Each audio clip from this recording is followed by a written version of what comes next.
there's no smoke without reason. It's a sign of something wrong in my lungs. There's a poison I've been breathing in too long. Cause there's no I in we. And there's no you in me. Cause I've been burned way beyond the third degree. Cause your words are like gasoline you pour on the fire. And the bridges you burn led to our dreams. It's just another thing that we lost when the spark turned into flame. And the flames grew much higher. And my whole faith in every lost desire. It's just another thing that we lost in the fire.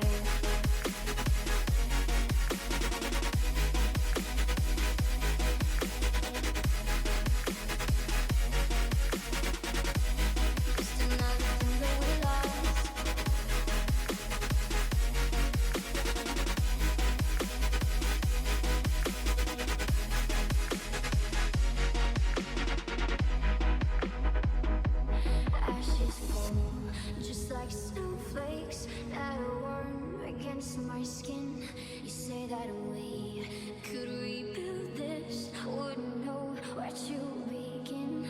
Cause there's no snow and there's no rain to hide my tears, to douse these flames. Cause I've been burned way beyond the third degree.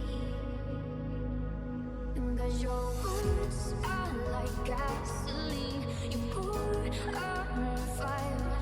And the bridges you burned led to our dreams. It's just another thing that we lost when the spark turned into flame. And the flames grew much higher. And my whole faith in every lost desire. It's just another thing that we lost in the fire.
Our love is a past life, bloodlines gone.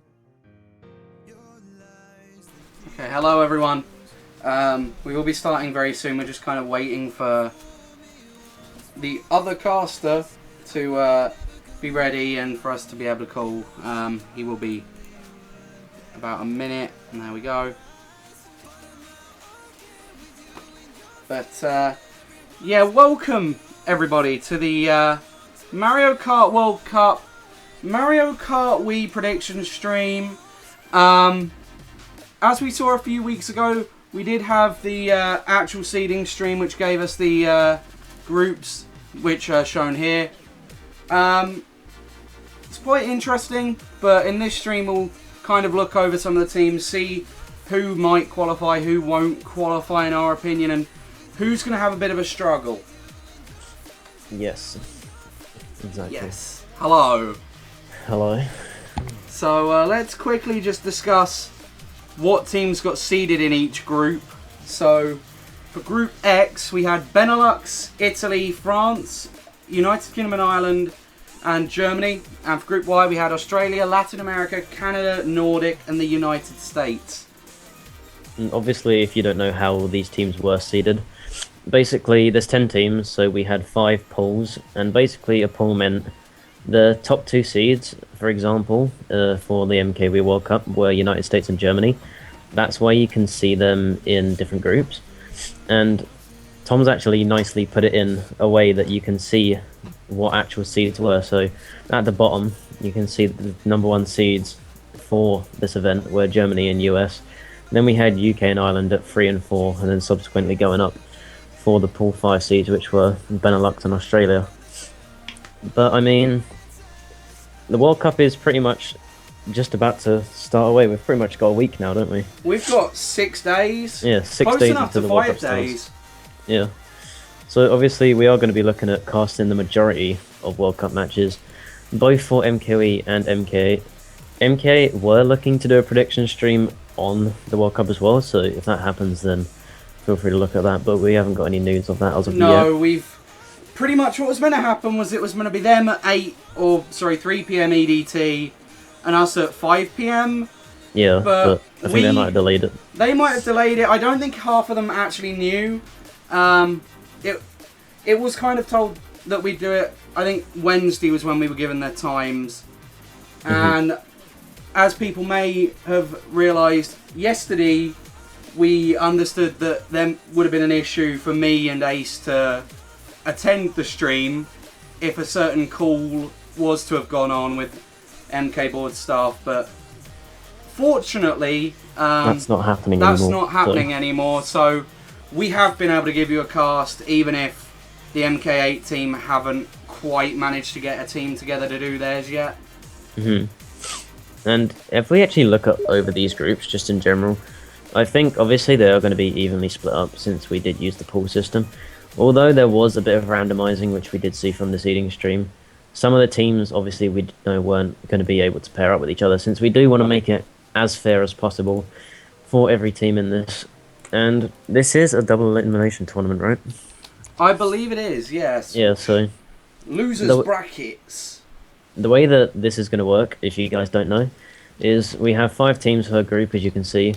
And the top 3 teams are going to get seeded straight into the knockout stages. First place from each group will get an automatic bye to the semi-finals.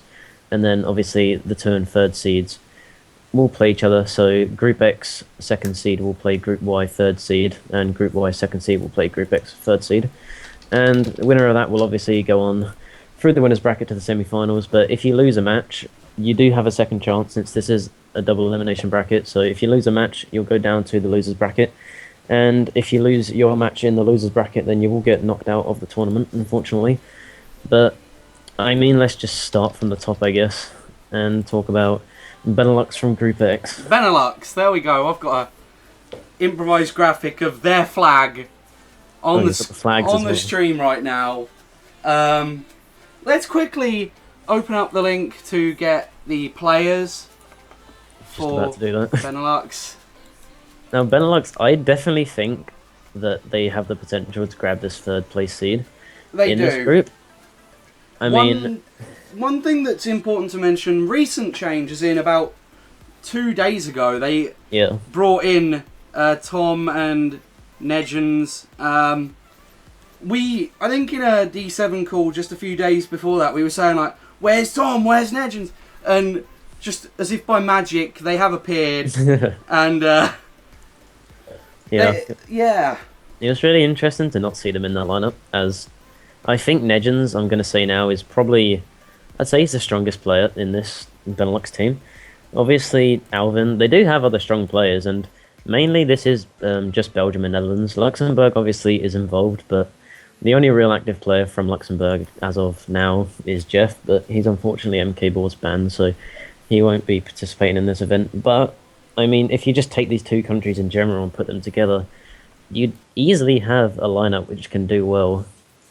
We've got Alvin, obviously, from the Netherlands. You've got players like May, Shade/Nedgens. You've got Nemesis, Olafray from Avail's really good. And you still do have these players, as you were saying, like Thomas, Quinton, and Sander. So Yoshi. They have 15 players. They do. You only need 6 for a lineup, so they definitely have a decent amount of squad depth. One of the biggest rosters. To answer your question, Luke, I'm pretty sure that the MK World Cup head admins allowed Shade to play for Belgium. Obviously, the whole thing with him playing for France last year was a bit edgy, I guess. Edgy. But he is originally from Belgium, so it does make sense to allow him to play for his own team, even if the whole France thing happened. I would point out, Dutch Tom's been marked as Belgian. Yeah, I was just about to say that. I was going to say Tom, and I was like, wait, there's a Belgium Tom? No, that's so, Dutch Tom, and he's been marked as Belgian for the Benelux team, but... Obviously, that is Tom, which was in Avail around a year ago, so obviously being a decent player himself. So, I mean, just looking at this lineup, I can't remember exactly who's in the group since you changed it, but I'm pretty sure they have USA, Germany's in the group, France and Italy. Yeah, that's the group. So, honestly, I see this team beating Italy. They should be able to beat Italy with ease, in my opinion. I think it's going to be close between France and this team when it comes to that third spot. I think, although UK haven't been doing that much practice, they have one of the biggest rosters and a lot of good players. And same for Germany, obviously they are a really strong team, hence they were the top seed coming into this tournament. So, I mean, as I was saying, if you look through this roster, I won't be surprised if they play well and make it past groups. I wouldn't be too surprised. One thing that I will say is, we say, they might not beat the UK and Germany, but when we get to discussing them, we will say the issues that those teams do have. And I'm sure we might even change each other's opinions by comments we make, but I do believe Benelux is a very strong team, kind of the sleeper pick. I guess it was kind of because the Netherlands didn't do too well last year because they had kind of confusing baggers. They had baggers that weren't really actual baggers. Let's quickly remind ourselves what... The M was the main bagger, I'm pretty sure. The M was the main bagger, but they had... I don't think he's active. They had Dutch Luke as well. Of course it was Dutch Luke because it was the Dutch team, but they won 1 match out of the 4 they played. Unfortunately, I don't believe they qualified to the knockout rounds with a 1-0-3. Belgium, even worse. They lost all 4 matches that they played. I mean, as you were saying, like, them two teams separately, I think if it was just a Belgium team, then they wouldn't do that well.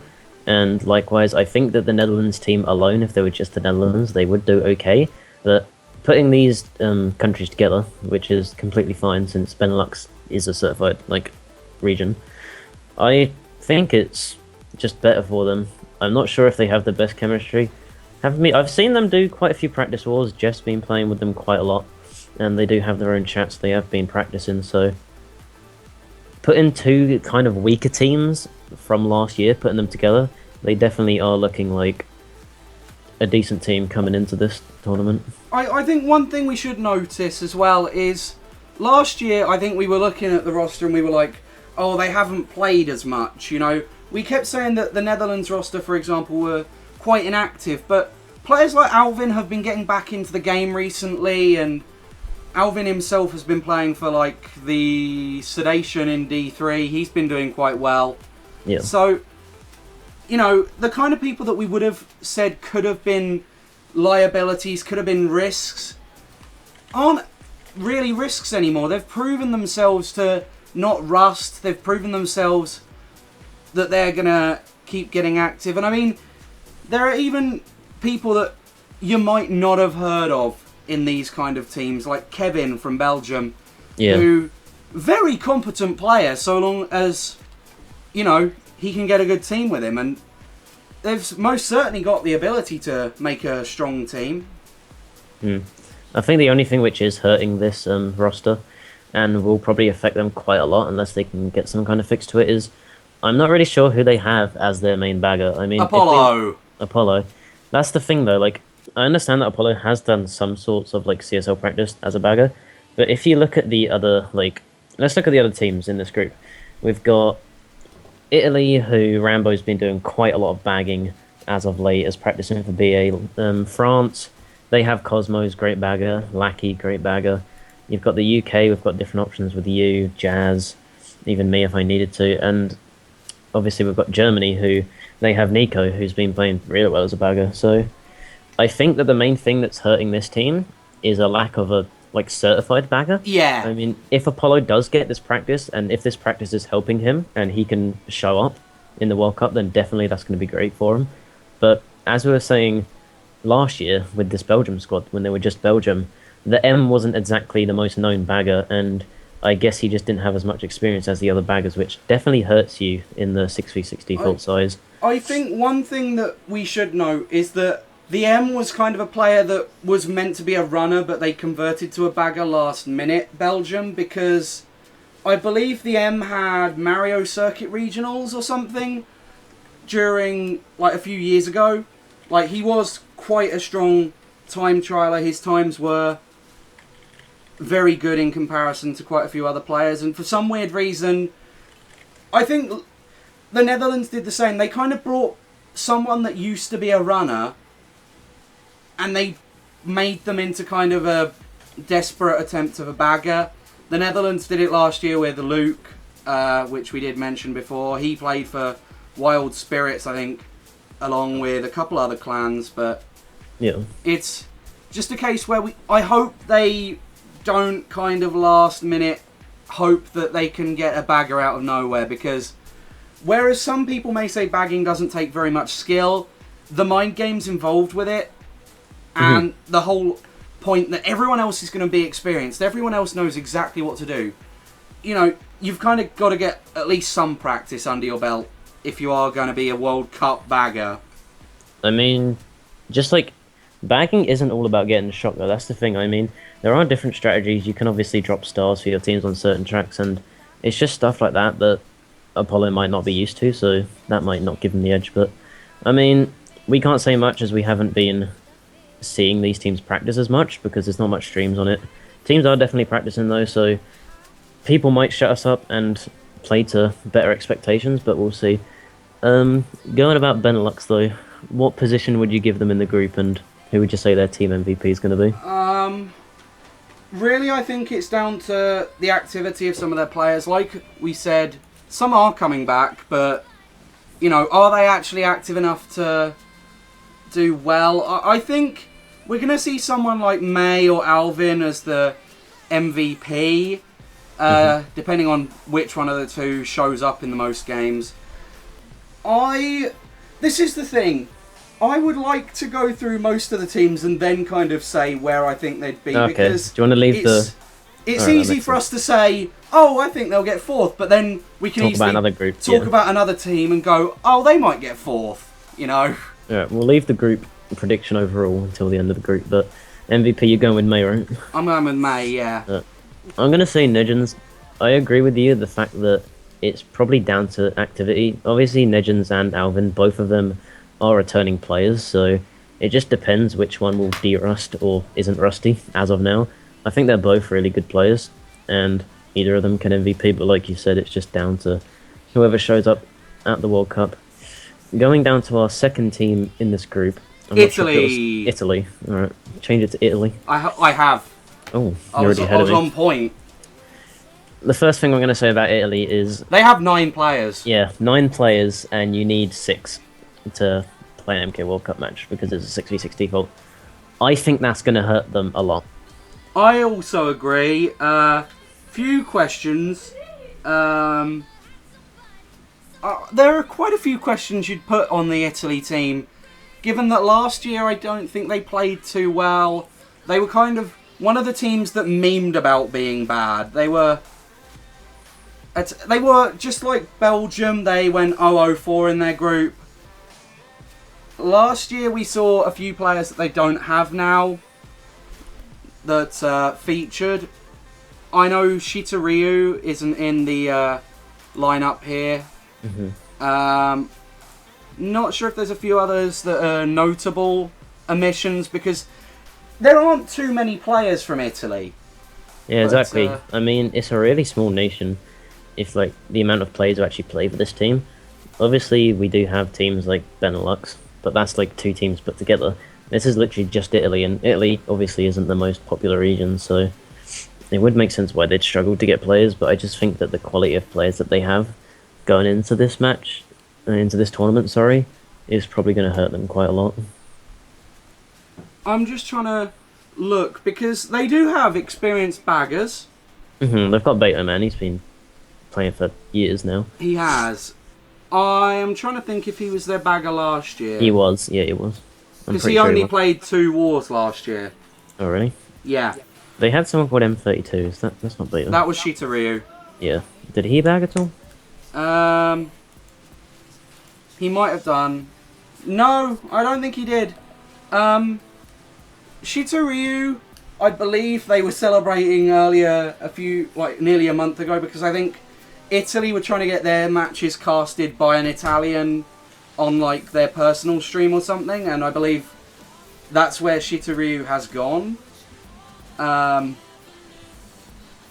can't confirm that, but that might explain why he's not playing, but at the same time, you know, in a team where you've only got 9 players and you have to make it through what could be like 7, 8 or 9 games, depending on if they make it through to the knockout rounds where there's double elimination, I'm not too sure I see them getting a stable team out of the 9 they have.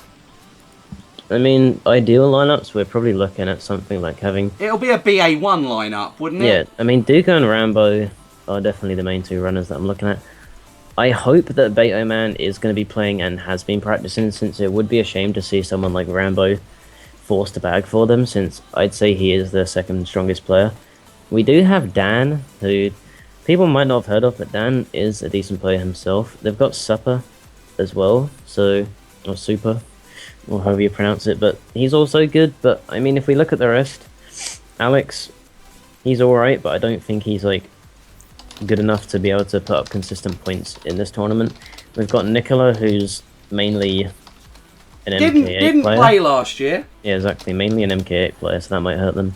Linkus isn't the most active of players, although he has been around for quite a while. He did play CSL a little bit last season, I'm pretty sure, and he has been playing casual wars with Yeah. BA. But, I mean, just having a 9-man roster is definitely going to hurt them, and that's why I don't think they'll be able to do that well. One thing I would say, though, is that out of their 9, quite a few of them are kind of experienced players. They might not be the most active, but they do have some kind of hidden talent that you wouldn't really immediately call up as, like, really strong players, but they can play really well as a team because of the chemistry some of them have, and because of the fact that some of them have been playing for 8 years now at this game. You know, one of the only teams where quite a lot of the players are actually, like, all from ages ago. Because quite a few of these newer teams, or quite a few of these other teams, have players that only kind of started a few years ago. Like, I know Benelux has a few people, like, I'm not sure Apollo was playing for much before Weemfi.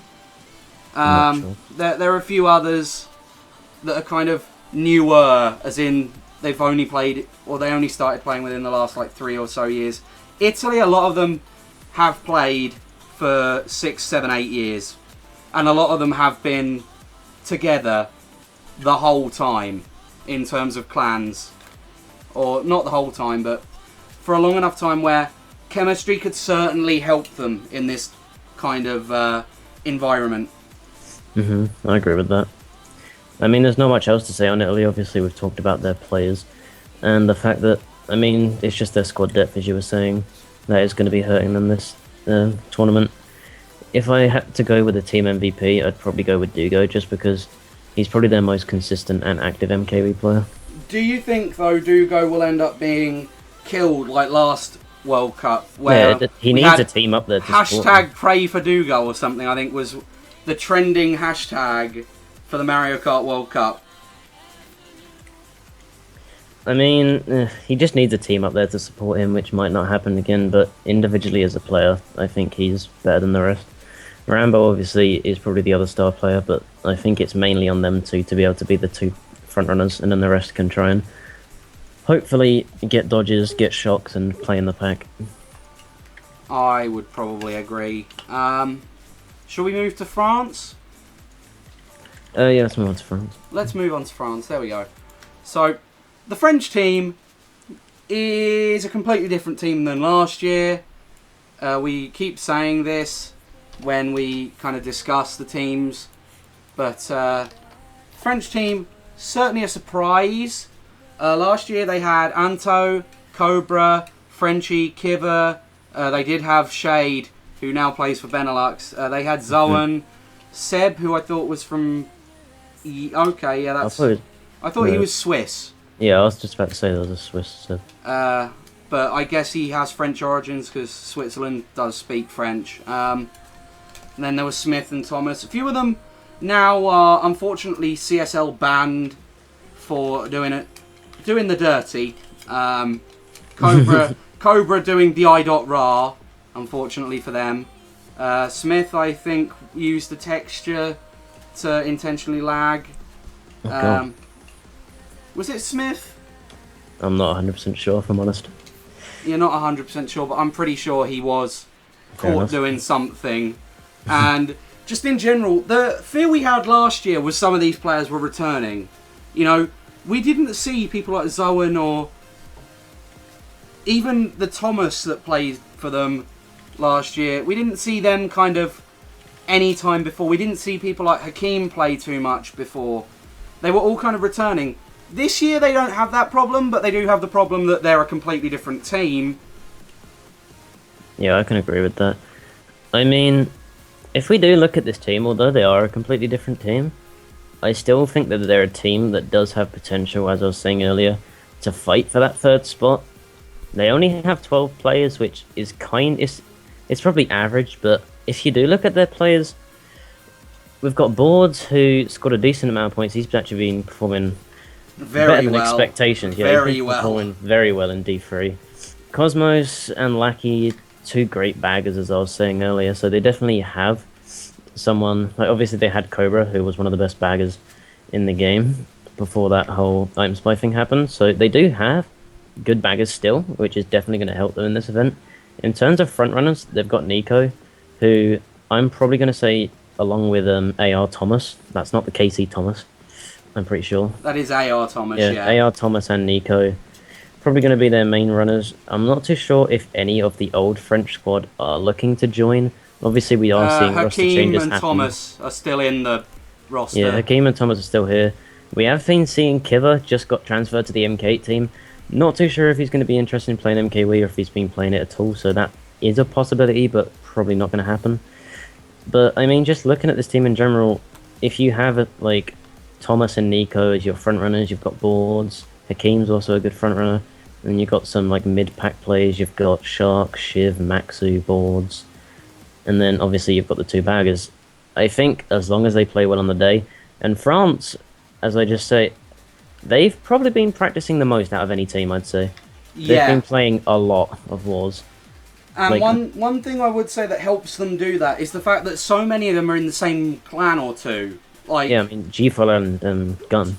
G4L, Gun, and G7. It's G7. now God's Yeah. team. The French community is pretty much split into like 3 different clans, and they also have their own forums and stuff where they do just random fun rooms and stuff. And I've seen France do fun rooms, so I definitely think that the fact that this team, probably one of the higher teams on terms of chemistry and teamwork, it's just whether enough they play well on the day really, and get enough practice in, because they've played like 30 practice wars now, which is insane, in like less than a month. So props to them for that.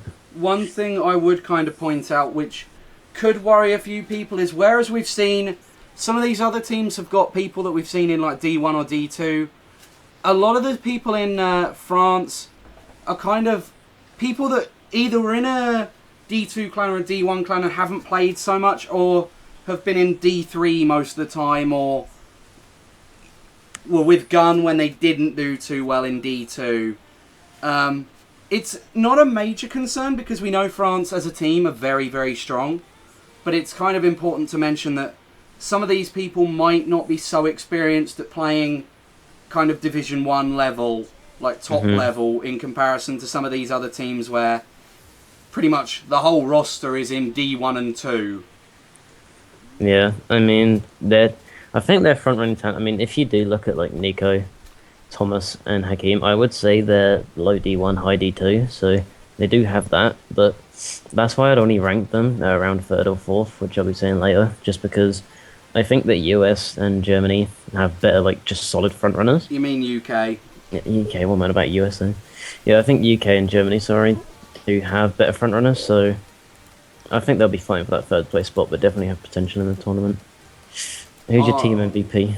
My team MVP... the thing is, because last year we didn't see how they played, or how any of these people played, it's kind of hard to go, oh, well, we know this player can't play very well, or, oh, we know this player did really well last year. I want to give it to Hakim, but I'm not sure he's active enough to be able to play every match. Yeah. I'm going to give it to Nico, if I'm personally honest. I just think that he's an active player. He's been pretty much the standout player for both Gun this season, and obviously he's been playing Gun last season, sorry. And obviously he's been playing for G4L, where he's averaging over 100 points in CSL so far. Although we're only 3 weeks in, Nico's proved himself to be a class frontrunner for the past year or so. So I definitely see him being the team MVP as long as he plays well. Obviously you do have other players like Hakim and Thomas who can easily outscore him, but I think them 3 collectively, as long as they all turn up and play well and they get enough chemistry going, then they can do well in this tournament. Are we going to move on to one Who's of the 4th team? one of the more questionable teams? It's the United Kingdom and Ireland. The United Kingdom and Ireland. Why is it questionable? Chemistry-wise, Yeah. kind of...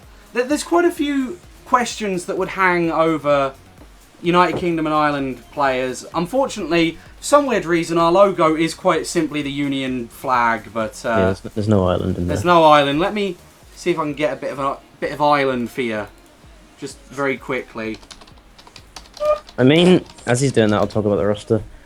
UK does have the 2nd largest roster in this tournament with 18. Obviously, last year there was a player cap, but that was removed. It's just on the basis that teams can hopefully get as many as they can, so if there is any problems in terms of some people not showing up, then you can just pretty much grab someone else. But if you do look through the team, the UK is a team which had little to no practice. I'm pretty sure there was a limit, like you had to do X amount of practice wars last year. I'm not sure if that was a thing, but I think the UK squad did like the bare minimum, or just didn't do any practice wars, and they made it to the finals. So obviously, star players, you're looking at Sean Tanney, you're looking at Xander, Luna's obviously a really good player, you've got Flary in there, Dave's returning from Avail, he obviously played quite a lot of matches last year, and obviously you've got Luke in there, from Ireland, obviously. I mean, just from the amount of players that the UK has, I think that that's going to help them. Problem, obviously, as you were saying, is going to be chemistry, is going to be the fact that they're hasn't been any practice wars, which is going to hurt them. But I think, yeah, I definitely think that is going to hurt them. But at the same time, we've seen them do it before, where they've just pretty much snapped and clicked on the day and played really well together. So that might happen again.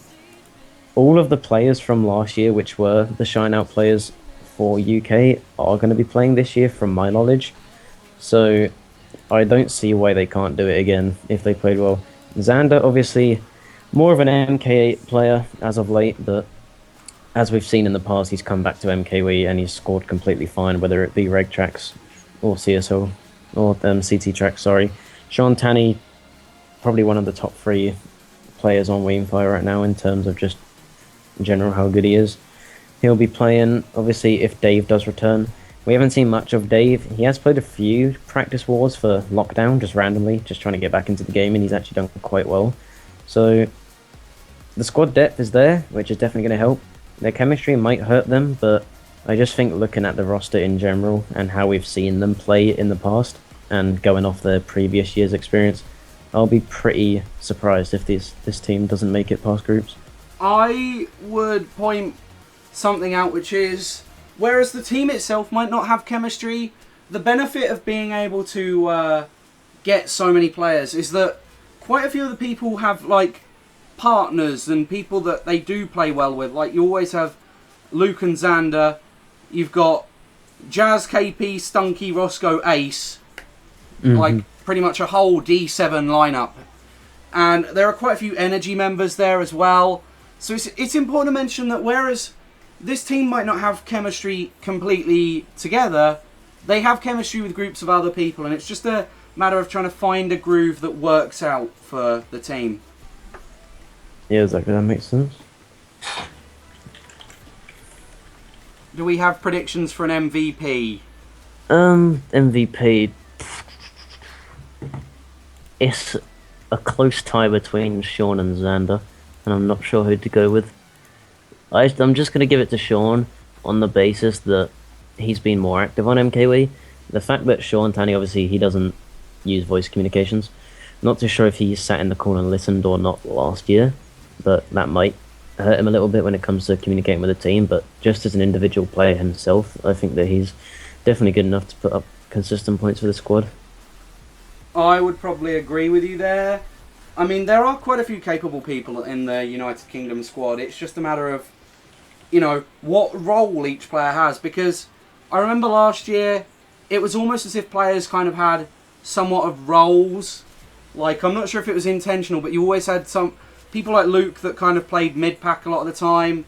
You'd have people like Sean that were trying to run. Maybe we'll see those kind of positions again for the team. But I think it's promising that we have put so many players on the roster, because it means we won't get caught short like last year, where I think there was a match where Jazz couldn't play, and because they'd kind of not thought that through, there was only one bagger on the roster. So I think we had to improvise and put someone else going back. But it's good that we've got the variation now. It's good that we're kind of looking towards all of these other potential players, just because variety can catch other teams out, and you never know. Putting someone like Trippy Sam in a lineup might be the complete difference between winning against a team like Benelux, who might have predicted a Sean Tanney, that kind of real obvious D1 style lineup. Putting Trippy Sam and a few other really strong players that aren't really as well known as the team to play, it could help. Yeah, I think that chemistry definitely is underrated, teamwork. But as you were saying, the squad depth is there. I'm not too sure how useful it's going to be, as we did see UK pretty much use one lineup for the entire World Cup, and it worked. So if it works before, it can work again. But that's pretty much going to sum it up for the UK. Definitely a squad which we will be looking out for during the event. And that will leave us with were they number 1 or number 2 seed, Germany?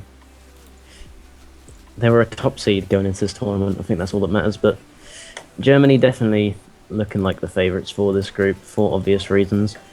although they only have 11 players, which once again is average like France, the skill level of the players that they have and the experience that they have and just general what we've seen from the players individually and as a team is very good, sorry.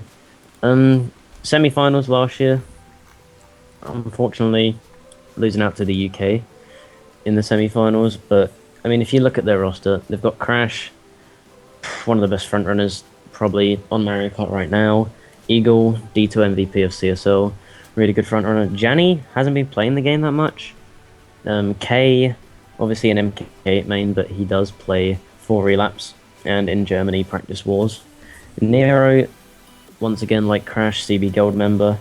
They've won CSL like 3 seasons in a row before Relapse got the title. So yeah, he's Don't definitely remind a them. good front runner. Oh yeah. Nico, probably going to be their main bagger. I'd be very surprised if he wasn't bagging. Since I've bagged against him before, they might use Eagle as a bagger. We have seen Eagle bag before, but I just think that he definitely could run. And then you've got their other front runners such as Samuel, you've got Racer there, you've got Prize, and you've got Tubi and Ryoga. Not too sure if them two actually play the game as actively as the Germany squad would like, but obviously the options are there if they are needed. But just a well-rounded roster, and it definitely makes sense why they were seeded as the top team going into this. Let's quickly look at what they did last year when they went 5-0-2. I think they managed to draw the semi-finals out to a 3-match, like a 3-match wonder. But I think it was 3 matches. I'm pretty sure it was because it might not have been. Yes, it was because they won the second match by 140 and. I seem to remember in the chat people were going, there's no chance we'll do it, and then we ended up just pulling it out of the bag out of nowhere. But, yeah, let's quickly discuss what Germany did last year. So, who did we... There's a few people that are missing or aren't active enough to be put in the roster anymore. You know, you had Flo last year. Kind of an interesting... player, but not in this team. You had Roxas, who's not in the team as well. Was Chain there? Chain is not in the roster. He was not last year either. You're missing out on... Oh god, that might be the only people you're missing out on. Germany only put up a 11-player roster last year, but it's kind of weird seeing an 11-player roster or a roster that's kind of below 12 when you've got the opportunity to put as many as you want. Especially a country like Germany when there are a few other players they could have probably picked, even if they don't play. Like, do what the UK has done, and even if players don't play, it's better to be safe than sorry. Exactly. I mean, players like German Luke, I definitely think that he would be good enough for this team. Yeah. I know that pretty much this German team is based around CB, Underground Kings, and Brightness. So definitely they do have the chemistry level since before MK World Cup was even a thing. These guys were playing with each other. They've been playing with each other for years. So the chemistry is definitely there for this team. Maybe that's why they weren't looking to maybe bringing some of these outside German players who haven't been talking to them. Hikaru... yeah, exactly. I mean, they're definitely good enough to play. Monfy is not... is German? Monfy? I think he's German. I'm not going to quote anything on that. There was a lot of the players from Brightness that could have played, or that used to be in Brightness. I don't know how many of the Germans are actually properly active anymore, but you had... Or last year you would have had the ability to pick like Jeffy and... Oh god, I've forgotten the Brightness roster the moment I say Brightness. But yeah, you would have had a lot more options because Germany a few years ago was mainly Brightness and like Wii Zockers before then. And Gaming Elite Team as well had quite a few German players, I believe. People that we're not going to be able to see in the World Cups because they retired before Weemfire, and it's kind of a shame that Germany do have to put up this kind of smaller roster. You can understand the reasons for chemistry, but surely some of these other people deserve a chance, even if they're not D1. I just want to say something on France real quick, just as we passed by it. Yeah. Zone wasn't actually on the list, but Cosmos has just told me that they are looking to add Zone to their roster, so that's definitely going to be helping them out. But back onto this German squad, like we've both been saying, they do have the potential to add other players, since Germany is quite a decently large roster when it comes to active German players, but I definitely think that they have the potential to get 6 every week. We've seen them last year with a small roster. They were fine when it came to playing the World Cup, so if I had to give a potential MVP, probably going to give it to either Eagle or Nero, mainly just because I haven't seen Crash playing that much as of recently. Crash obviously still one of the best players on this roster, but it's just pretty much a 1 out of the 3 when it comes to me. I mean, we've got players like Razor as well who could easily MVP. This team is pretty much full of frontrunners and not that much when it comes to actual mid-pack players, so that might be an advantage, that might be a disadvantage, we never know. It just pretty much comes down to if Nico can get them shocked for the team, which is definitely going to help them out. But I'm going to go with Nero. Just to give a bit of an insight on last year, because I know some people may want to know what happened last year for MVP. Crash played 7 matches and got a 31.8 average. Quite respectable. Nero played 6 matches and got a 33.2 average. So, you know, quite a few of these players are kind of almost guaranteed to average like high 90s. And Eagle, I think, also had a really good average last year. No, he bagged. He had a great bagging average. Who's this? Eagle. Yeah, no, that's why Eagle was a bagger, that's what I was saying. Eagle was bagging. Did play quite well as a bagger last year. Did get them to the semi-finals. I apologise. I don't know why I said good average when I said Eagle, knowing he was a bagger. Good average. But yeah, they have quite a few good players. It's just a matter of will we see them all kind of perform well. I mean, there's even a few people like Toby or Tubi who I believe got a near enough 23 average last year. Not the best, but you know, you're averaging still nearly 70 points, so it's not the worst when you have people that can run like Crash, like Nero, and like potentially Eagle, depending on if he's chosen as a bagger or not.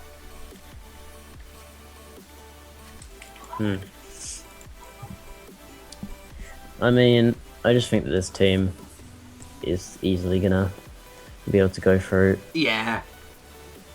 That is gonna end off Group X.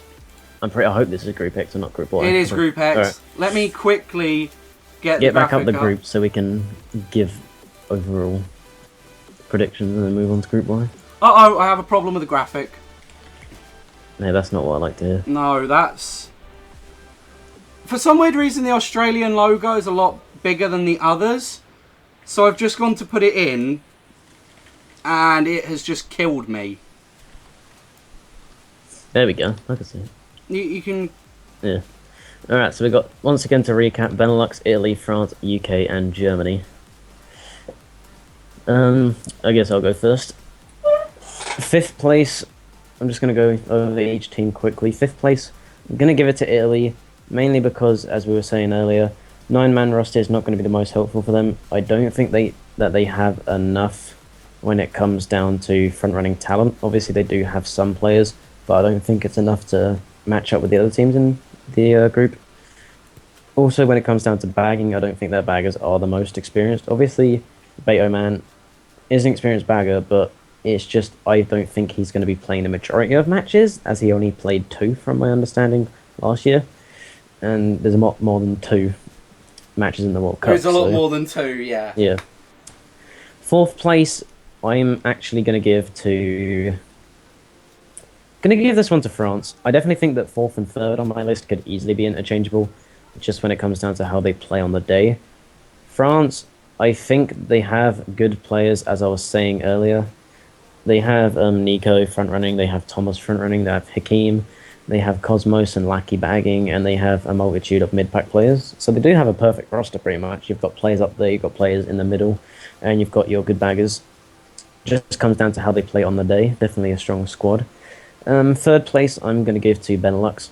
I think that taking Belgium and Netherlands, which were two struggling teams from last World Cup, and putting them together, obviously the addition, from Shade moving over from France, definitely going to be helping them out. I just think that this team has decent amount of front running talent. They do have probably more front runners than France, not as many mid pack players. When it comes to bagging, that is a bit of a shaky thing for them, hence why I said 4 and 3 are both interchangeable, since I definitely think France do have the advantage when it comes to bagging. UK and Ireland, I am going to go with them for my second place, just because finalists from last year, they do have high expectations on their plate to do well. I just feel that they don't really match up to Germany as well, even though they did beat Germany in the semi-finals with roughly the same rosters if we look back at last year. I just think that Germany have really progressed in the last year and have been playing and practicing a lot more than this team. Even if they're not practicing as the Germany squad, they've been playing in Underground Kings and Brightness, which are majorly just pretty much Germany based. And obviously that's going to leave me with Germany as my number one for this group, mainly just because I think that they have easily the best front running talent, along with UK and Ireland in this match. First and second could go either way, but I just think that Germany's bagging is a tiny bit better, just because Nico's more experienced, I feel. But as I said, 3 and 4 are interchangeable, and so are 1 and 2. But that's going to be my predictions for Group X.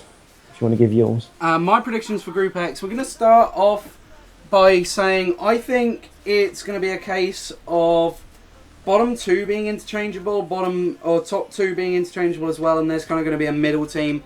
I reckon it's going to be a 103 bottom 2, 202 mid, and 301 top 2.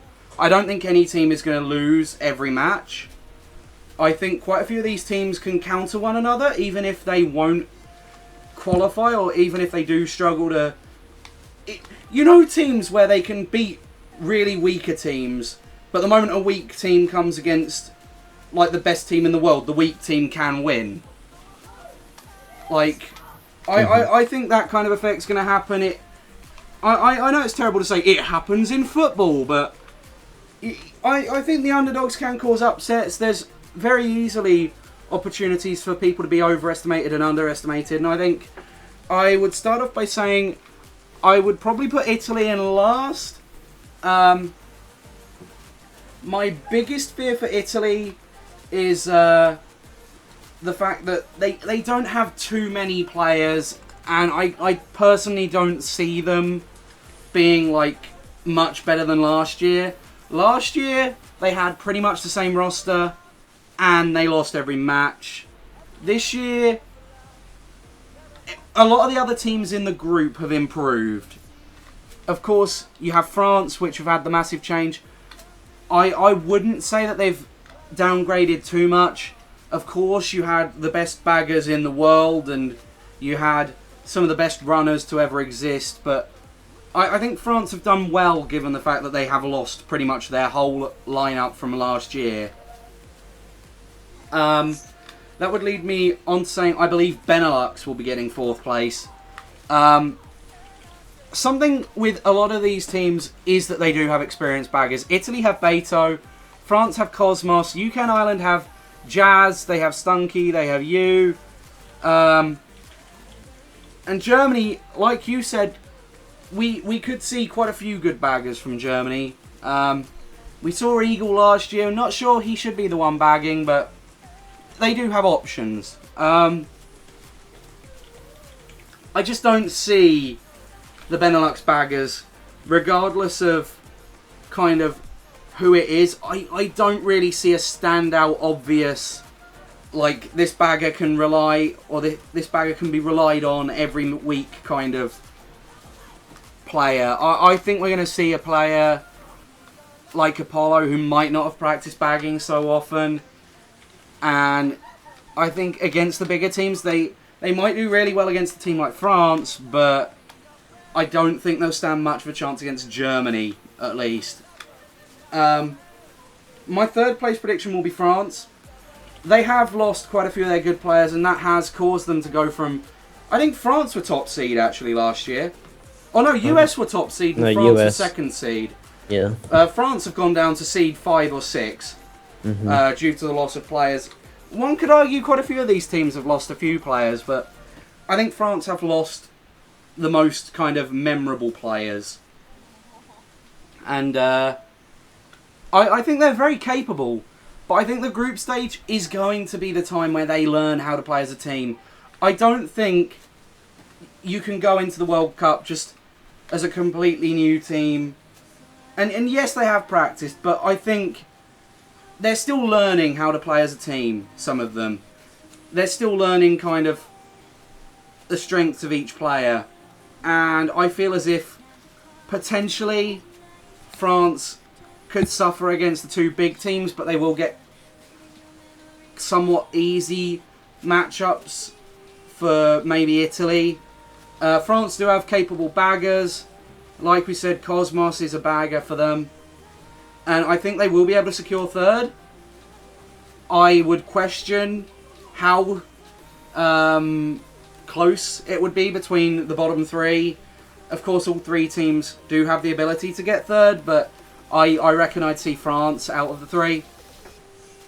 Yeah, that makes sense. I would also then go for UK and Ireland as second. Same kind of thing as you. I see all of these good players, but at the same time, I haven't seen the chemistry. And last year, a lot of the wins were very not convincing at all. They were wins by like 20 or 30, some of them.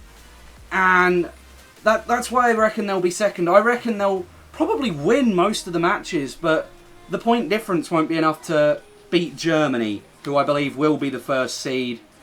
And just, you can't really say too much to criticise the German team other than, well, you could have put Hikaru and Luke in. The players that they have easily good enough. Yeah. But that's going to move us on to the second group, which is Group Y. A little outline, we've got Australia, Latin America, Canada, Nordic, and the United States.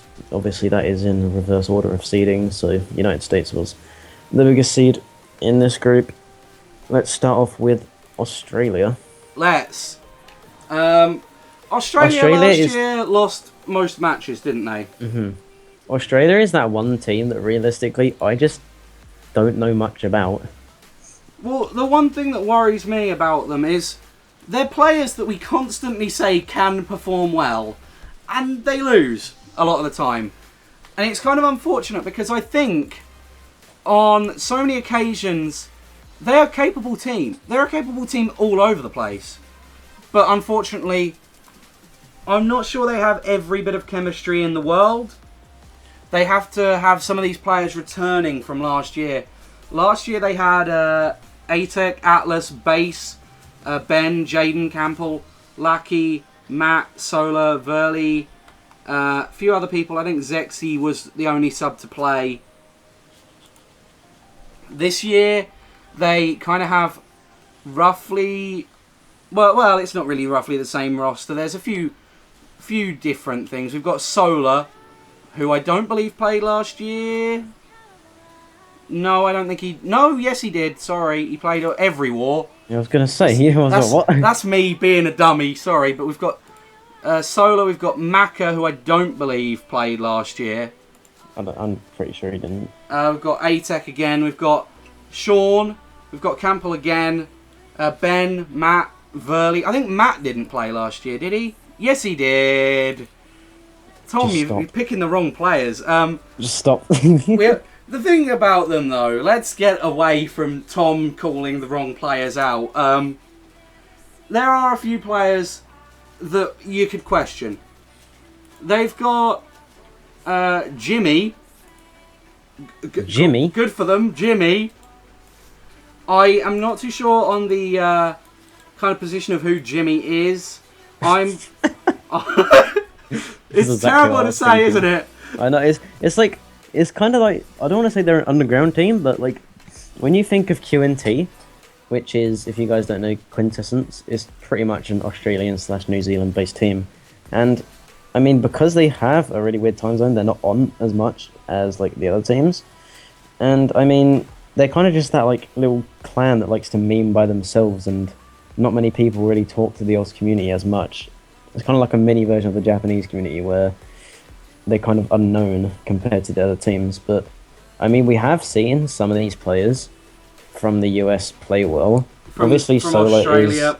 is why do I keep saying US? Because it's AUS and Yeah, I not know. USA. But yeah, AUS. Sorry, Australia. We have seen like Solar, Relapse's main bagger, pretty much. That's Jimmy. That's Jimmy. who's Jimmy? He was in Accelerating Team Rocket in IL. Team Rocket. Oh god, that was a while back. Yeah, I think people like Arch used to play for them as it was quite a strong team from what I remember. Team Rocket. So Jimmy could be someone that we want to see. This is the thing though. The last time we saw him potentially play a league may have been IL. May have been CSL. I can't guarantee that he's not registered for QNT, but we certainly haven't heard of him very much recently. And there's a few other people like that we probably would have heard of if you said a few years ago, like, oh, Base, you'd known who Base was. But, a few more of the more recent players might not have heard of Base now because he's kind of not been active for 2 or 3 years. And inactivity hurts this team a lot, in my opinion. Inactivity is something that I think is going to affect almost every player on the team. Solar's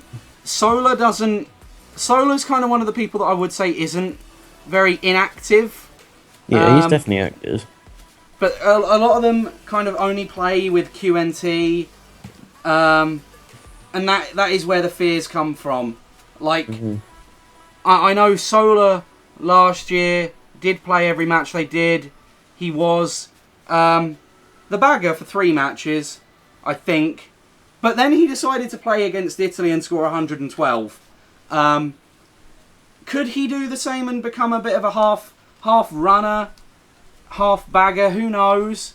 But I think he's probably one of their best bets for bagging in terms of experience and activity. The biggest question, though, is, where's their massive best 6 or best 5? So many of them are inactive that maybe they will just have to play whoever shows up on the day. And it could hurt quite a lot. Yeah, I mean, as you were saying, I just think that inactivity is going to hurt this team. And definitely could pull up upsets with a few of their matches, but I don't really see them as a team which is looking to go past the group stage. But we could be taught wrong, but as we saw from last year with roughly a similar lineup, we didn't see the best from them, so I'm not too sure how I'd go with an MVP. Probably Maka, just because he's been playing a lot in the Sky Plus Lounge and he's probably their most active frontrunner. I don't think that Solar's going to be running since he's probably their best fit for bagging outside of ATEC, so I'm going to give it with Maka for now. I'm probably going to have to give my MVP to Maka. I'd love to say someone like Base. I'd love to bring kind of the hype for Base back because he was such a good player when he played a few years ago. As were quite a few of these. Like, a few of these people, if you'd have said their name a few years ago, you'd have gone like, oh yes, I know who Base is, I know who Lackey is, I know who Matt is, I know who Verley is. You don't have that anymore. Because they're less active. People like Lackey are kind of in relapse or whatever they want to be called now. But, there are quite a few of the other players that you would kind of have known from a few years ago, kind of just fallen off the radar. And it's a shame that they have become a bit more inactive. But I personally think Base, if he does come back and practice, could do quite well. Last year he got a 24 average. Not too bad for Australia, given that I think their point differential was minus 1,000 nearly by the end of the 5 matches, or the end of the 4 matches. It was like certainly about, it was over minus 500, if I can remember correctly. It's terrible having to say it, but I'm just trying to question if they can really pull it back. Just to remind us of last year, they lost to the UK and Ireland by 144. They lost... Oh no, they beat Italy by about 80. Then they lost to Latin America by nearly 200. And they lost to France by 127. I just hope that activity does pick up, given that this is like the final week before the World Cup. Some of these players really should be coming back into the game. And, you know, if they practice for a week and one of these other teams doesn't practice, you know, you could very easily see them have some potential. But I would agree with you. I don't think I'd see them qualifying, just given how inactive they are currently. Yeah. I guess that'll move us on to the next team in the group. We might have to wait a moment for me to fix the graphic. Oh, nice. No, we won't. Okay. Apparently, the Latin America flag was the same size as the Australian one. So, Latin America's been an interesting one this year because there's been a lot of drama surrounding them. Kind of a lot of problems surrounding a few of the players getting banned, but not banned, but banned, but not banned, but banned, but not banned now. It's a team where you could question why some people aren't in, but at the same time, you know that there's been so much drama. A few of these players probably didn't want to play. Let's quickly see if I can find what their roster was last year so we can compare it with this year. Last year they had Aga, Akmif, Champ, Dookie, Dante, Lou, Mike, Maria. Maria's not playing, I know that much. Zago, Avopi. There's a few other people that did get into the team but didn't end up actually playing. But this year, on the other hand, they, I believe, don't have Aga, which is quite a big omission, unless he has been registered now. They have a few people that I would not be too aware of them. Have they got Acre? No. Oh, they've lost. Simple as that. They have someone called Elmer. Elmer? It's not the same Elmer that we're thinking of, I don't think. Funky Flows. Funky Flows Elmer's better. They have L, which is Dookie, obviously. Oh no, it's Gabbo with a different name. Yeah, I was going to say, I don't think anyone else is from. He was in Elite Racing Sibo? Team. I'm not sure. We might have to give a bit of a FC check on some of these players as we go down the list. That looks like a knack to me. It does look like a knack me, doesn't it? I'm not going to say anything, but that's a bit... yeah, no results as well. I'm not going to say anything about that. Let me quickly see if they're CSL registered. That might help us a bit. It is important for us to check, though, because going into this, we have got to make sure that we know exactly, you know, who's playing when and who each person is. And this Latin America roster, they are going in with confusing names, some of them. Yeah. I can tell you there is no results for El Cibo. Well, they've got Dante, who's banned, so there goes one of their best players. No, he's not banned. Did he get unbanned? He got unbanned for his picture of the penis in the mouth of Bobby. Oh. Well, that's good for him, at least. They've got one of their best players back. I mean, there's not much really to say on this lineup. Watch out for Mythos. Yeah, what a bagger. Mythos is one of them baggers which just seems to have the luck on his side, I suppose. So if he can keep that up, I guess, then that would definitely help him during CSL. In terms of front running, they do the World Cup. Did I say CSL? You did. God damn it. Because I keep getting messages about CSL. Anyway, in terms of front running, Akmeef and Dante, probably looking at them for your main two front runners, along with Dookie, of course. And then one thing that I would point out is that they have Manuel, don't they?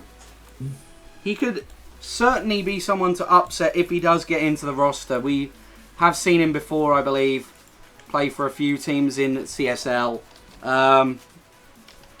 No, that's a completely different L. No, it's not. No, Manuel that's was in definitely Dookie. Total Control. Oh, Manuel. Manuel. That's Rosalina Manuel. Yeah, he was registered for Total Control, apparently, that FC. Yeah, he was in Total Control. But, yeah, he's a capable player. Not been registered for an active CSL team for some time. So Apparently got kicked during the according to Alpha. Manuel got kicked. Okay, well, it doesn't look like we're seeing the promise of Manuel in the team. But that's a shame. He was a talent that could have caught a few people out. Could have been a sleeper pick of a player. That is important as well. Sleeper pick of player. If you go in with a roster that not so many people know of, there's a chance that, you know, they might not know how to counter it, or you might just be able to get a few cheap kind of wins based off of the fact that you might play like a completely different team if you put certain players in. I do have a question. Why What's have that? they gone with weird names? Yeah, I was literally looking over and I was like, alright, we've got El Cibo, Izinki, Selim, Monk. Like, some of them have actually gone in with names that aren't theirs. Why not? I mean, why not? Maybe it's some kind of LTA meme that none of us are understanding. Well, we know who Dante is. Yeah. All that matters is their main players, which we definitely know who they are. Is Edison still in the team, or has he been magically kicked? Oh, well, yeah, we spent about 2 weeks getting his proof to get him in the team, and he got kicked the day after. So that was fun. Oh dear. That's the thing that I think will cost Latin America the chance to really do too much this thing. Other than the fact that they've pretty much got the group of death. It's the fact that Latin America, last year they were quite a stable team. It looked like they were kind of getting together. It looked like they were really strong as a team, chemistry-wise.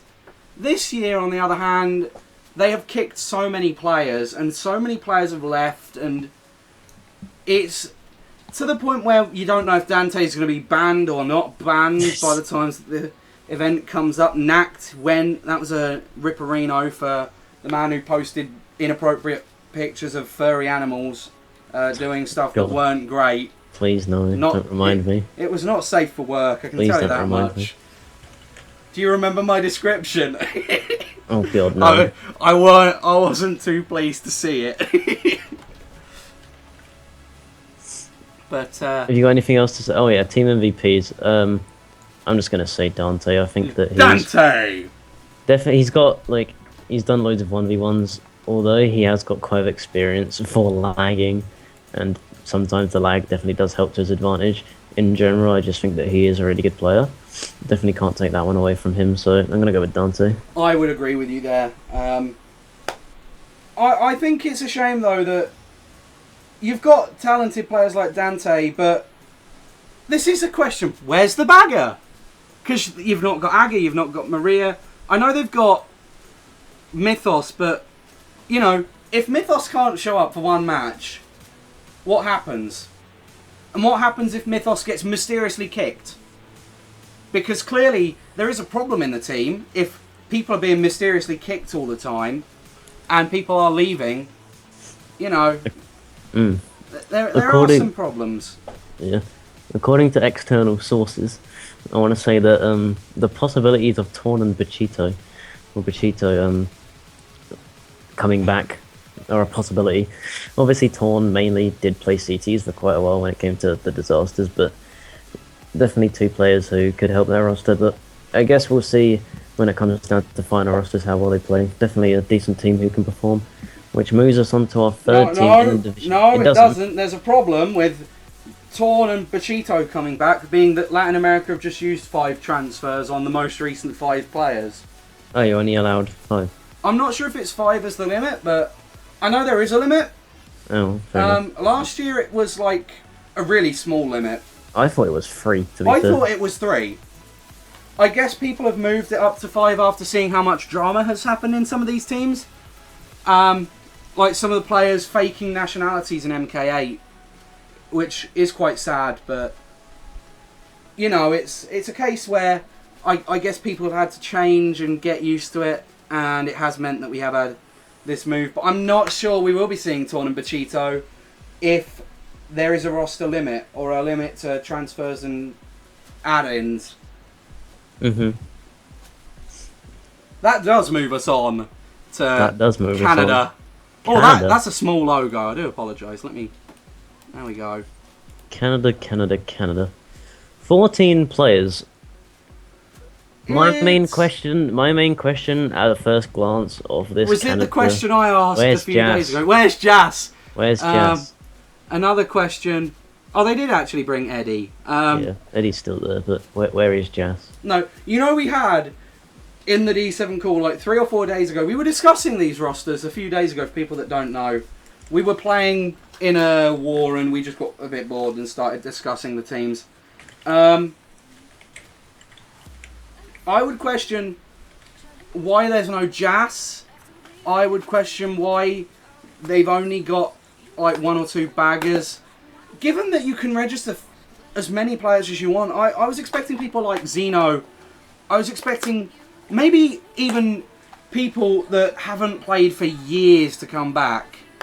You know, maybe even go as far back as putting some of the old players like Austin who used to play for Wild Spirits, you know, just anyone. Because this is the issue with the current team as it looks. They have capable players with no chemistry, or very little chemistry. They do have the chemistry of a few UT players. Let me quickly lower the audio of this song because it is getting louder. They are about to drop the bass on us, I think. I think it was going to start drowning my voice out, so I've had to lower it for a few moments. There was the bass drop. But the main issue is, where's the chemistry? You know, they have insane, yes, but, you know, where's life? Big question. You know, yeah, life and just not being there is a bit. And this is the thing. When you've got the opportunity to register as many players as you want, why wouldn't you? And I understand, maybe you don't want to cause drama, maybe you don't want to get people's hopes up, but we're looking at this roster going, you're missing players. Which we probably shouldn't be doing, but it's kind of a habit when you see a roster like the United Kingdom and the US, which we will look at very soon. It's kind of a habit to say, this team's missing players. I mean, I'm guessing that they either don't want Jess in their team or they're confident with the team that they have currently when it comes down to it. If you look down the lineup, which we're just going to talk about real quick, we've got Crash, played for Unbroken, quite a few seasons. He's a decent, I'd say, probably around D2, D3 player level. We've got, in terms of bagging real quick, we've got Eddie, obviously. I don't think we're going to see any of Gavin. I have not seen Gavin since, like, mid last year. And I think that's really it, just Eddie when it comes down. Obviously you've got Felix there as well, but I'm not too sure if Felix is actually playing as much. And Teeples, but as I was saying, Teeples and Felix, mainly based in the MK community as of late. But I mean, for frontrunners, for main players, we're looking at Trix, Tyler, Slide, and Mikey, and also we've got Jonah and Insane. So we do have the potential. Obviously, Mikey, being an ex-Cruxus member, probably one of the best in terms of lines when it comes to MKW as of late. Let's quickly look at the roster for last year and see if there are any omissions. MB, I seem to remember, was an omission. Don't see an MB registered now, but he was last year. Zeno, like we've already said. I mean, you said that there are a few MK8 players that have kind of come back or are planning to play. Like we say, you could have had almost anyone.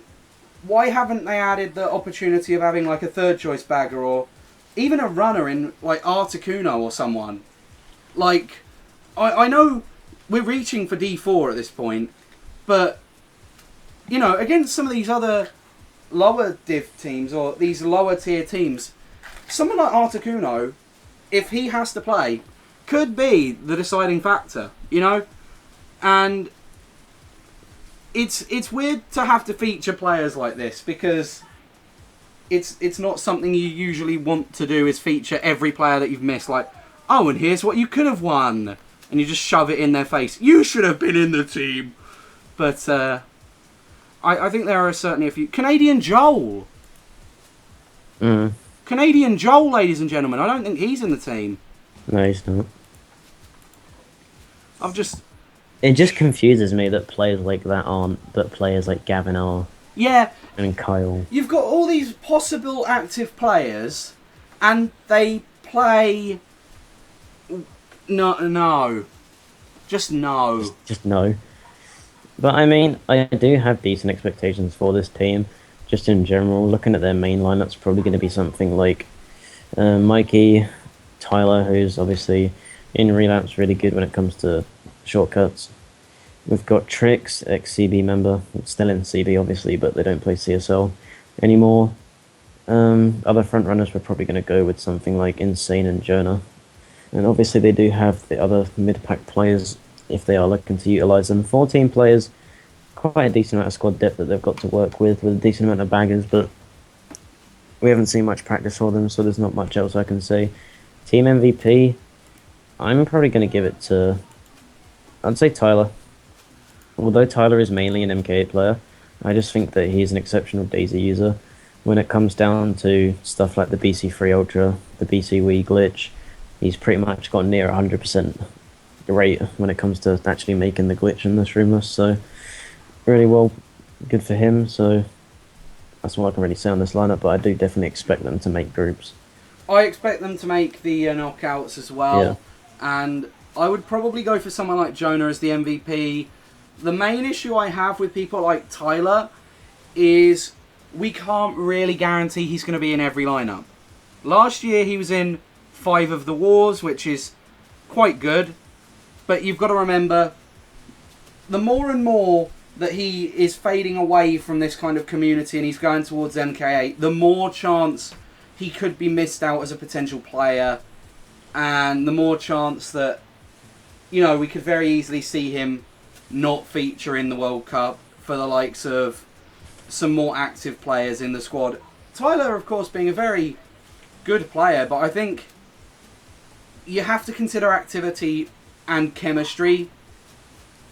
Not saying Tyler has very much of that with the rest of the team.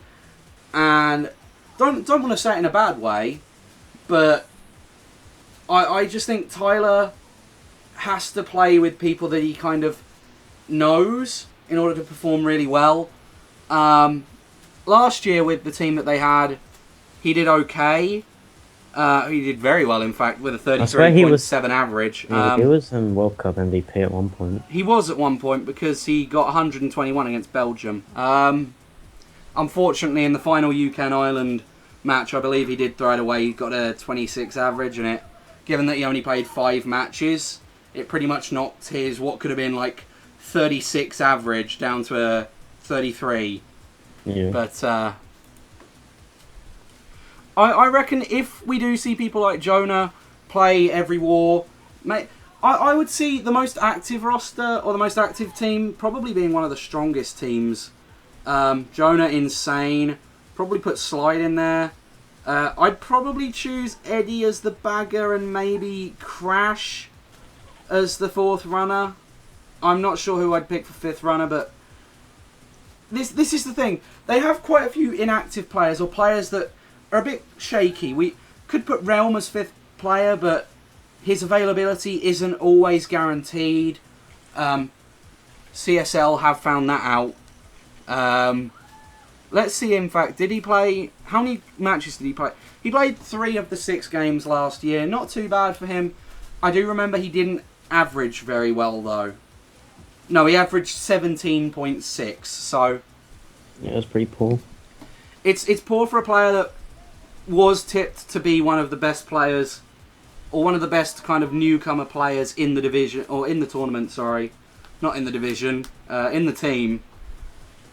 But hopefully, given that there are a few more players, given that they have got the experience from last year, given that they have, you know, kind of learnt what can go wrong and what can go right, I hope they may add a few final players right near the end of this week, you know, they might turn around and go, yo, by the way, add this player, and we just see a picture of like Canadian Joel or something, or Zeno maybe as another bagger choice. But I think it's certainly a time for these players to show what they're worth.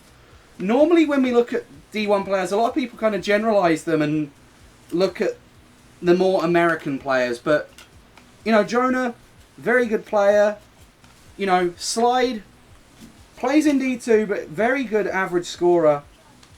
You know, there are quite a few players like that you could easily underestimate if you just looked at a general list of players that could be considered really good.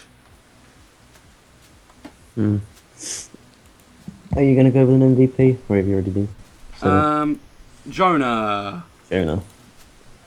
Is there one or two teams? Canadian? Oh yeah, there's Nordic next. Nordic. Of course. My good old friends in Scandinavia.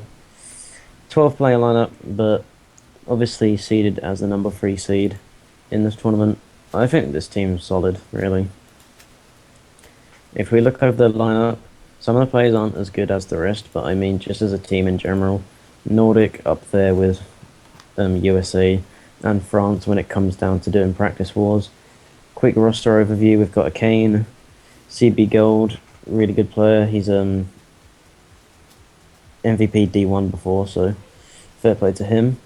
We've got Barney, obviously, a really good time trialer, along with Fox, who's #1 players page, has the most world records out of any player in the game, so fair play to him.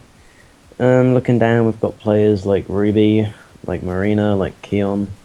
So they do have the potential there, but they've got Fatal as well, obviously. You're not shouting out the D1 bagger that is Claw. I was about to go onto the bagger, which is obviously Claw. Probably going to be their main bagger for the entirety of the World Cup. Pretty class bagger, obviously plays for Nuclear as their main bagger in Division 1 right now, and he's... Obviously, I'm in Nuclear, but not for CSL, and I can definitely admit that he is pretty good when it comes down to bagging. Trolling wars obviously may also happen, which he's also got experience with, so pretty solid lineup in general. I'd note that there are a few omissions. I would question why they're not in the team. E2 being one of the main ones. Why is E2 not in the team when you've got other D4 players in the team? I mean, I understand E2's probably underrated, but I would have liked to have seen him at least make the squad. I'm sure there's probably some valid reason, like he's not going to be here for the World Cup or something, but he is a strong player. He is the kind of player that you would expect in the Nordic team, maybe as a reserve, maybe even in the first 6, depending on how many of them play or how many of them are active. I'm not sure on the activity of a few of these players, in fact. I don't think they'll have a problem getting 6, but it's certainly interesting to look at, you know, why has E2 not been there? I'm sure there are probably a few other players that others may want to point out as people that aren't in Nordic, but probably should be. But I guess it's their choice to go for a smaller roster to be able to manage themselves easier. And unfortunately, it does mean that they have had to miss out on certain players that perhaps the casters may have been a bit more wanting to see. But very talented team regardless. Does Barney have good chemistry with Fox and Claw anymore, or did yeah, definitely. Or did he throw a wobbly at them when he threw a wobbly at May? No, the whole May thing, I mean, Claw, Fox and Barney are still great friends. Fox and Barney, I'm pretty sure they're best friends, and they probably still do plan on playing together. There wasn't really... I think it was pretty much just all on May, really, when it came down to their thing. I don't think there's any personal vendettas when it comes down to it. I just don't really think that Barney thought May was a legit player, I guess, when it came down to that. But no, the Nordic squad in general definitely do have chemistry and should be playing well. I mean, I do question some of the players when it comes down to players like Marina, who we haven't really seen practice with them since he's in the community of kind of like top tier players when it comes to players like Hexen, Sean, Mikey, Brendan, Killer, etc. So he hasn't been playing that much with Nordic. Not sure if he's actually going to play, but the main core of Nordic, definitely all friends, definitely been practicing together, and I definitely expect them to make the groups. I I think they could be contenders to win. They could be a sleeper pick very easily. We know definitely. Fox is a very good player. We know Ruby's a very good player. Indiff-wise, they score like nearly 40 averages most of the time. They average quite a lot. Let's just say that much. And they are active. This is something that they are in comparison to a few of the other teams. Activity. Ruby and Fox and a couple of other players in that team, you know, if they can play every single match, they've got the chemistry already, you know, they've got the ability already, they could very easily, with the fact that they're not rusty, you know, surprise a team like the United States. And I reckon if we want to put a surprise winner of, what have I said? E2 would be in top 6 Nordic. I said no. I said E2 could be in a lineup of Nordic. I hinted to the fact that you have 12 players and you could have had 13. You could have had 67 for all we knew. But you could have had Freak 31. You could have had Elmer from Funky Flows. That's just a disappointment that they didn't pick him up. Anyway, going with MVPs for this team, I'm either going to give it to Ruby or Fox, but I'm going to give it to Fox just on the basis that I think they're both really good players, but I think they're just Fox. I don't know, I just feel like Fox is going to perform really well for this team. I'm going to give it to Ruby or Fox, and I'm going to give it to Ruby. Oh, damn. My issue with Fox, and I'm sure it's not as big of an issue nowadays than it was a few seasons ago in CSL, but I don't think... Like, he's a great T-tier, don't get me wrong, but I think the main issue with him is he still kind of isn't 100% on like item usage sometimes, and it's something we've seen a few times when we've casted him last season. I think he was trying to slow own people when he was nowhere near them, and we were questioning what he was doing, and I think it's just a lack of experience in online play, because yes, he's a great runner in terms of time trials, and yes, he can score points, but in a 6v6 internationally, I'm not too sure lines themselves are going to be the only thing that he can use. I think they're going to have to use items, and I think Ruby probably has better experience of online play. Yeah, I just think that this Nordic squad have been playing a lot. Would not be surprising to see them make the finals. And that will leave us with the number 1 seed, I think. Number 2, number 1, I'm pretty sure. They're one of them. The United States of America. It is a seed. A seed in the top 2. And the US, obviously, having probably the best squad and the largest squad. The USA is pretty much nearly as big as the whole of Europe, so it makes sense why there would be a multitude of players for them. Let's really quickly look down the list. Chilo, good bagger. Derek, good runner. Hawk, probably the best bagger in the community.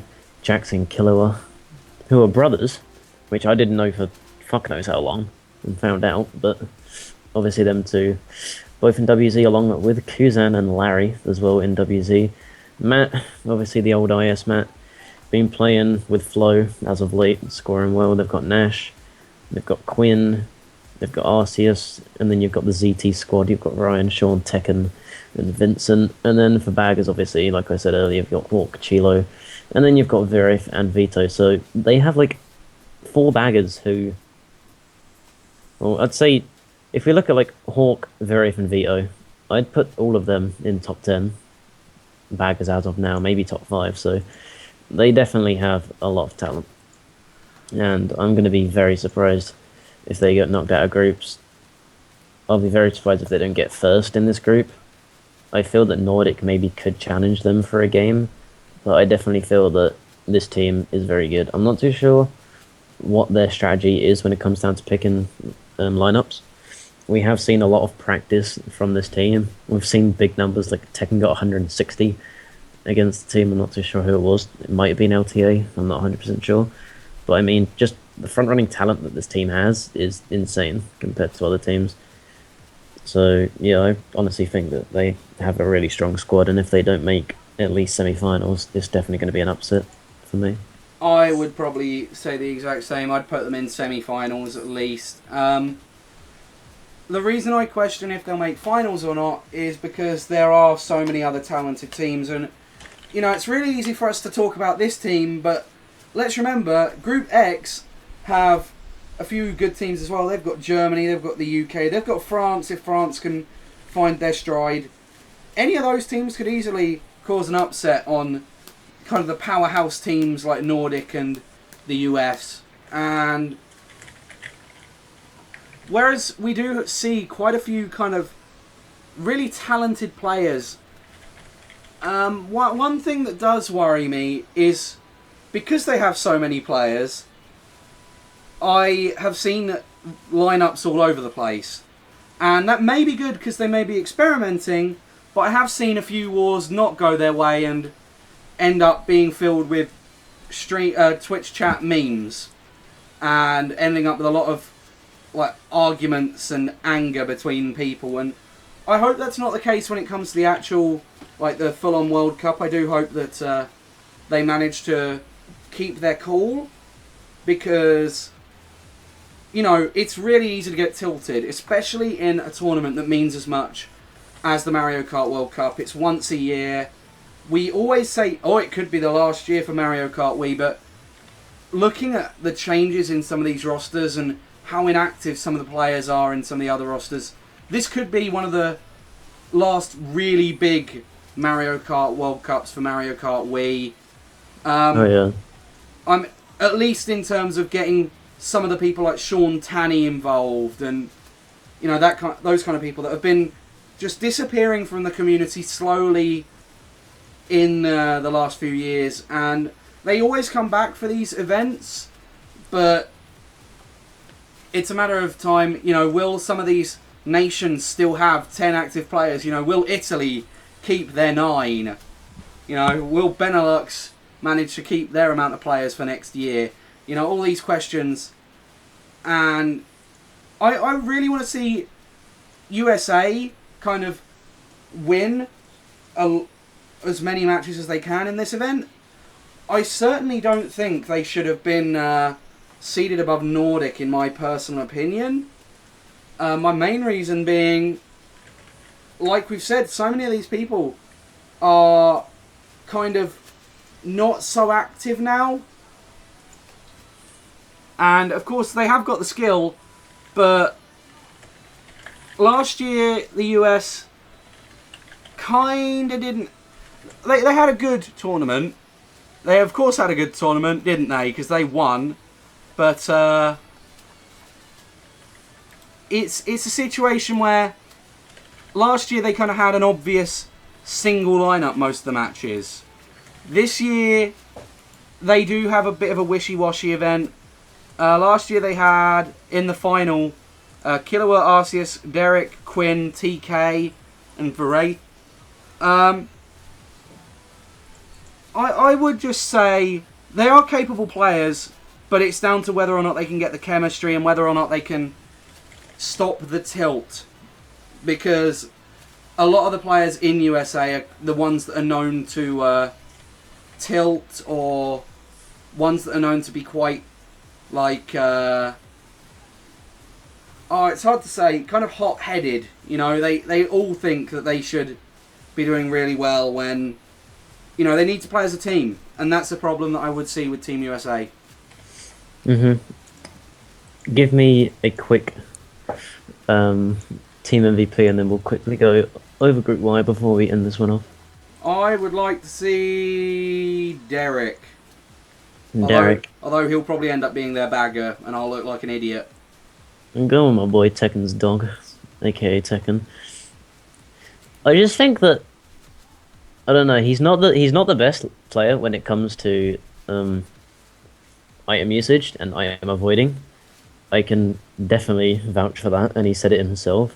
He prefers just to go tight every turn and take TT lines, which he's trying to improve. But as a generalized player, he seems to just consistently score, really. I mean, pretty much most of the frontrunners that we have in this lineup could easily MVP, so probably the hardest one to actually predict. I mean, everyone on this team, to a certain extent, does have the ability to put up points for their team. So I'm going to go with Tekken, but then again, the squad depth and the skill level that we have on this team is definitely going to help them in this group. And that's going to leave us with our overall group-wide predictions. Yeah, let's quickly get the group picture up. There we go. I think you should probably start again. You want me to start on this one? Yeah. Okay, give me a second.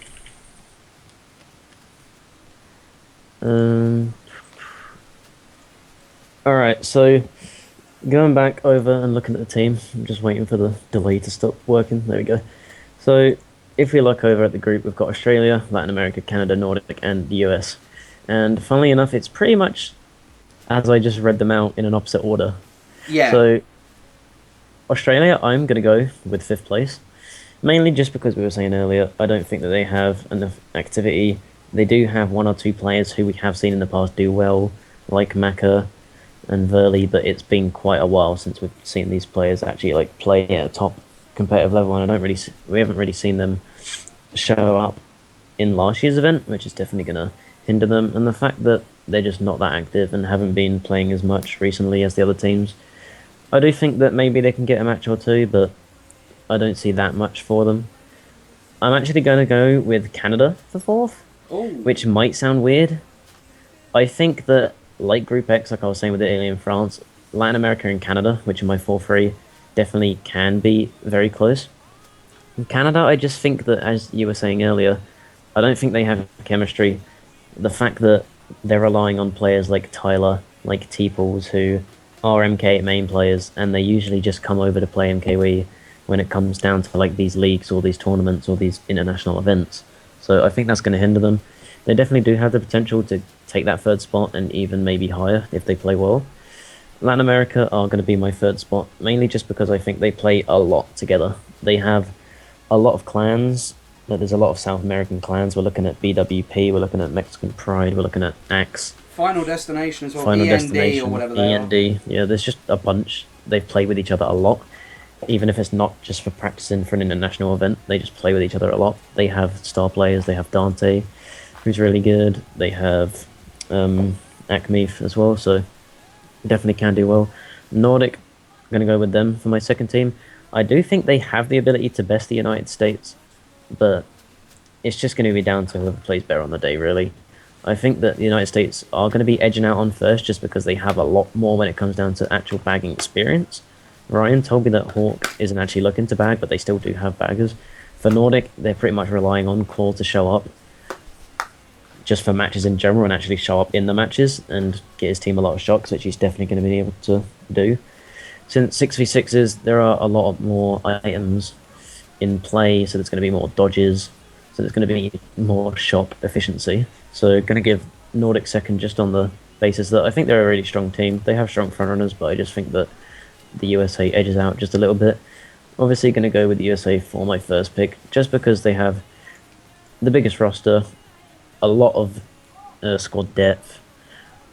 We've seen, like, although USA haven't been practicing the most as a team, they definitely have been practicing as a team, don't get me wrong, but as you were saying earlier with France, when it comes down to, even if they're not practicing as a team, they have players who still play with each other a lot. You've got Sean, Tekken, Vincent and Ryan, they all play for ZT, so they already have chemistry with each other. You've got Vito, TK, Quinn, Larry, Kuzan, Killua, Jack and Hawk. All of them I just listed are in WZ, so they've played with each other a lot. Obviously you've got Derek, who's in CB with Hawk, who is also in CB. And then you've just got a bunch of good players, really, so I'm going to give them first, and I'll put that over to you. Okay. My seedings are going to be different to that. I'm going to put Australia in last. Unfortunately, I think we've kind of run it dry. We don't think they're going to win many matches. A lot of the reason for that is inactivity. A lot of these other teams have active players, even if they're not as active as we want to see them. You know, they do at least show up, and we did see some of these other teams perform really well, even with rusty players last year. For 4th, it's a hard decision, but I would like to put Latin America in 4th. The main reason I put them there over Canada is quite literally because of all of the drama that Latin America have, as well as the fact that we always tip them to do well, and we've always tipped Latin American clans to, you know, do really well where they've played in leagues, and they just haven't. You know, we see them so often and we go, oh, they've got such a good talent, and they just don't seem to work well together, even though clearly they play together in teams all the time. And I think Latin America's probably one of the more active clans, but this year there's been so much drama surrounding them, and there's been so much insecurity over a certain few players that I'm not sure they'll be able to be up to their top performance level, and even their top performance level might not be enough. They do have good bagger, but I question if some of their runners are really going to be able to do enough against some of the other teams. Third pick, I will do Canada. Main reason for picking Canada over Latin America here is because last year they did really well, and they did have quite a similar roster.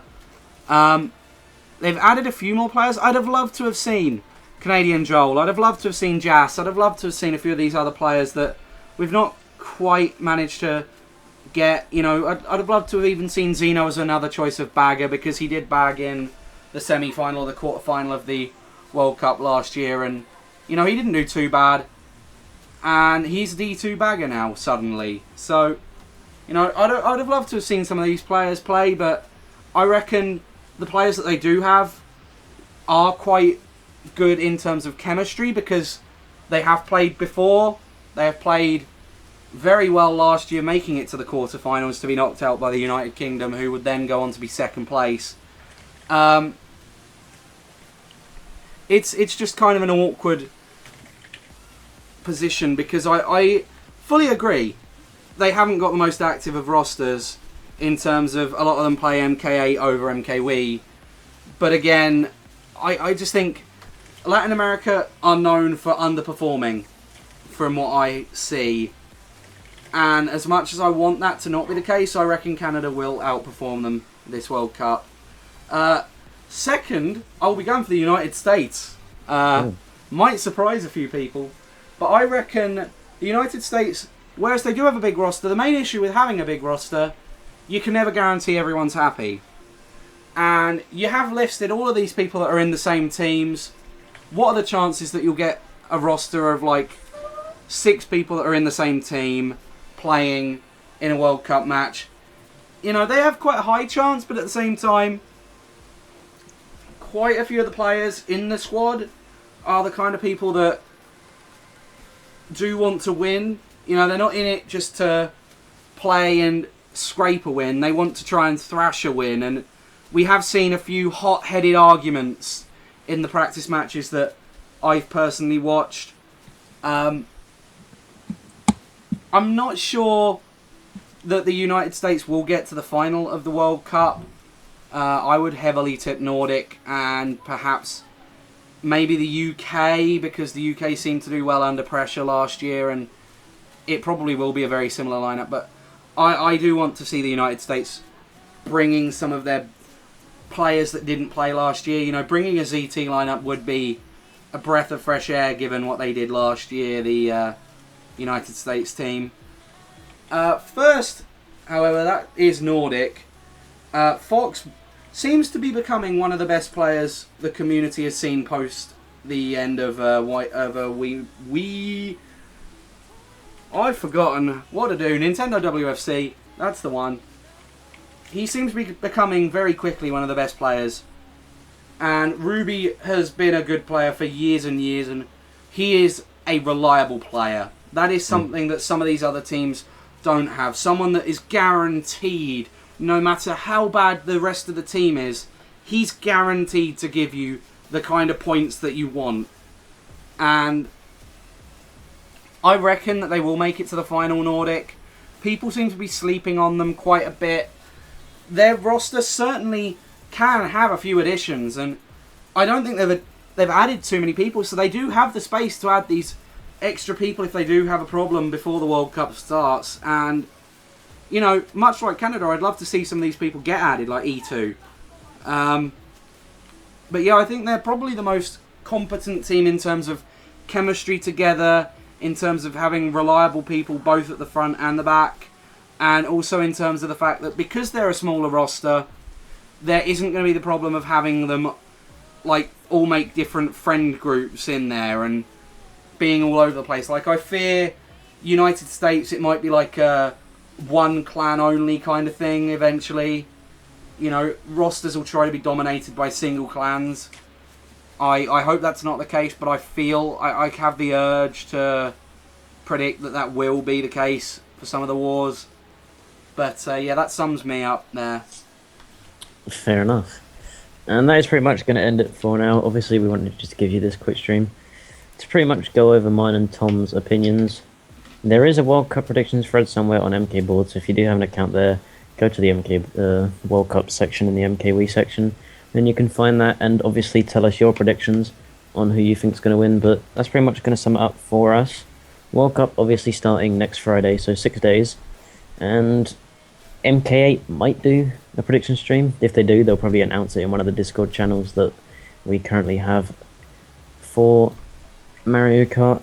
But until the next stream, that is pretty much going to be it from me, unless you want to say anything else extra. I was going to say, we will hope to, you know, for people that don't know, we'll hope to, like, announce when we do streams, or, you know, follow the account if you want to find out when we're doing streams, in fact, because it makes it easier, and then you can, of course, if you do miss a stream, you can watch afterwards. There's not as many games as we'd have probably expected, because, you know, I was going in expecting there to be hundreds of casts for us to do, but there is like I can't remember.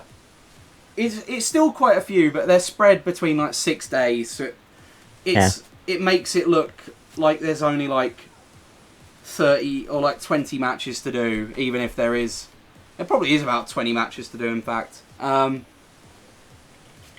yeah, we will hope to use our social media accounts as well. And you can actually check out the official website of the Mario Kart World Cup, mkworldcup.com. Let me give you the link to that, just so that we can give people the ability to check out the website. You know, check out the Mario Kart 8. If you're interested in Mario Kart 8 and you've not actually seen what they can do, it's an interesting website. It shows you the players. If you go to the history section as well, it does show you the last year stuff. I think it's called past seasons on the front page, but it's called history on a few of the other pages. It's very good to get an insight if you are kind of new to the scene, or you didn't know what happened last year, if you just kind of missed the whole event last year. But yeah, that's all that I would say right now. We might have like a final prediction stream or something, like an introduction stream maybe. Yeah, there'll probably be an intro stream before it starts, just to let everyone know what's going down. It might be on the Thursday, probably, if the matches start on the Friday. But yeah, something I just want to add on to what Tom said about the website. There are quite a few cool features.